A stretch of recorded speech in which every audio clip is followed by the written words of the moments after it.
Greetings, lords and ladies of Westeros. Welcome back once again. And this time, we're actually on time on Sunday because the episode came out a day early. Thank you, Super Bowl. Yeah. Yeah. But, obviously we're putting this out on a Sunday because we also record the pod on Saturdays and also Fate Strange Fake, so we don't want to, overload you guys, so we're putting this out on a Sunday. So happy Sunday, y'all. Hopefully, whichever team you're rooting for won the Super Bowl by the time you're watching this. Personally, as someone who grew up in the Northeast and not in New England, I have to obligatorily say this. Fuck the Patriots. I'm rooting for the Seahawks myself. We'll see how it goes. But regardless, that's not what we're here to talk about. We're here to talk about a trial. A trial of the Seven. This is Duncan Egg, Season 1, Episode 4. Which is, technically it's a Night of the Seven Kingdoms, but I'm calling it Duncan Egg because that's just what it is.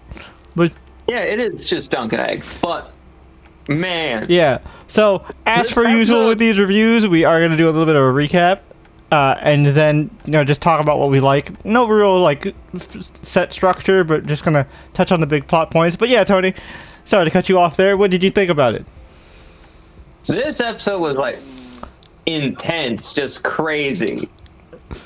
Again, we've talked about it multiple times, but the pacing of these episodes is just really well done. Absolutely. They're 40 minutes, but they feel like they fly by, but so much still happens all at the same time. I also think this is a product of adapting a short story as opposed to a fictional history book and or a novel.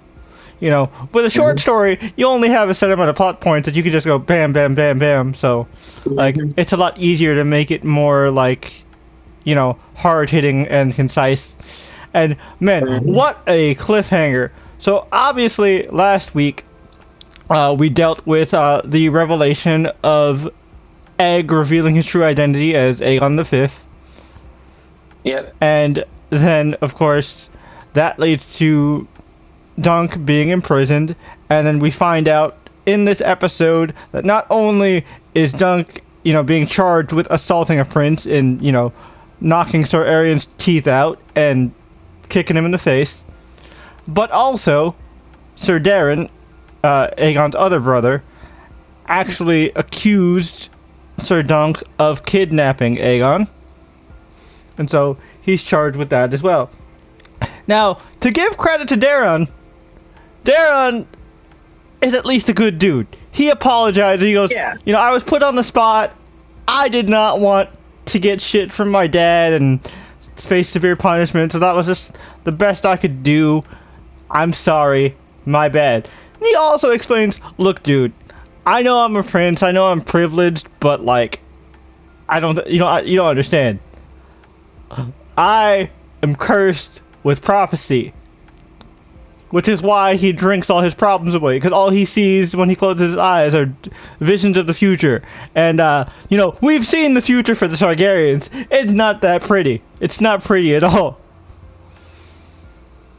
So, if I was in his position, I'd be drinking myself into my grave too, if I'm being honest. Yeah. But also, there are some, decent Targaryens in the bunch as well, including Sir Baelor. Prince Baelor, Prince of Dragonstone. Aegon's uncle. He respects Dunk. He understands that, what Dunk did was right, but he also understands the political implications of this whole thing, and someone of such lower status, being able to get away with laying a hand on someone of the blood of the dragon would be a big scandal. So he's like, I can't let you just walk away. And so he thinks about it. He goes, if you really are a good knight, there is a solid way to prove your innocence. Let's test your mettle. And so Dunk saddles up to Aeryn and he goes, trial by combat, pussy. And Aeryn goes, lol, no. And then, Dunk feels dejected, and he goes, all right, well, what are we going to do? And then a trial of 7 is suggested, which is a 7-on-7 trial by combat. Unfortunately for Sir Dunk, he does not have friends. So it's up to Egg and the couple friends he's made along the way to form together his unlikely band of knights. Yep. And in this band of knights, we of course have our boy, the man, the myth, the legend, the laughing storm, Sir Lionel Baratheon.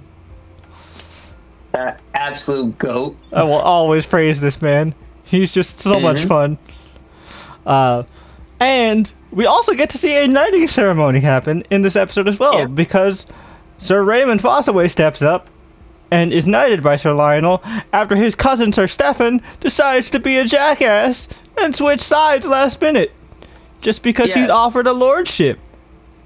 Yeah, which is like weak behavior, Stefan. Weak. Yeah, no, fuck you, Stefan. Just fuck you. What are your principles, bro? Nobody likes you. All my homies hate Stefan Fossaway. But and then we have also of course random nights here and there. Yep. We do get to see the unveiling of Sir Duncan's coat of arms for the first time, which is really cool. You love to see the shield. It looks dope, iconic with the falling star and everything. But yeah, as Tony was saying, the biggest reveal is, of course, Sir Dunk's side is short one member to do a proper 7-on-7. But at the last second, who bursts through after a rousing speech from Dunk about the honor of the great houses and, asking if there are true knights among them? Who bursts through but Prince Baelor himself? That's right, the heir to the throne is stepping up to defend the honor of this innocent hedge knight. Yep. What a good man. Yeah. And then we were hit with the realization, which we will not spoil. The story. Yeah, we won't spoil it, but we realized, wait a second, somebody dies here, right? And then we remembered who dies, and it was just like, oh no. Oh no. Yeah, but man, this first story in the Tales of Dunk and Egg are just great adaptations, I also just like how it was framed with Dunk giving the speech and riding around, while in the background you have, of course, the knighting of Raymond Fossaway. I thought that was really well done. Very good at setting the tone. And I don't know about you, but I felt hype as fuck by the end. I was like, oh yeah, we're gonna fucking get shit done. Knock Aegon off that goddamn horse. We, I will say, unfortunately, slight spoiler, but unfortunately, Aegon is not the one who dies here. He has a different fate. Yeah. But, Yeah. Dang. When we remembered who dies here, we were just like, ah, shit. But again, we won't spoil it for show-only people. But the only thing I will spoil is that it's not Aegon, unfortunately. We don't get that catharsis this early on. We still have to deal with him later. But yeah, overall it was really cool. I also dug Egg's apology. I like that they mended their friendship, and Egg still stuck by his side. So that was really cool. Any final thoughts before we wrap up, Tony? No. But the one thing that we're kind of laughing at ourselves about is you thought a Stark would be coming in. Yeah. I only read to just a joke. Yep. Because I thought I saw the wolf pelt and I was like, is that a Stark? And it's just like, oh no, it's just a guy who farted. Fuck off. Yeah. But yeah, no, overall, really good. We've got 2 more episodes left, y'all. It's going to be, and the penultimate episode is going to be intense. It's going to be a full-on combat. Really exciting. I cannot wait to see how this wraps up.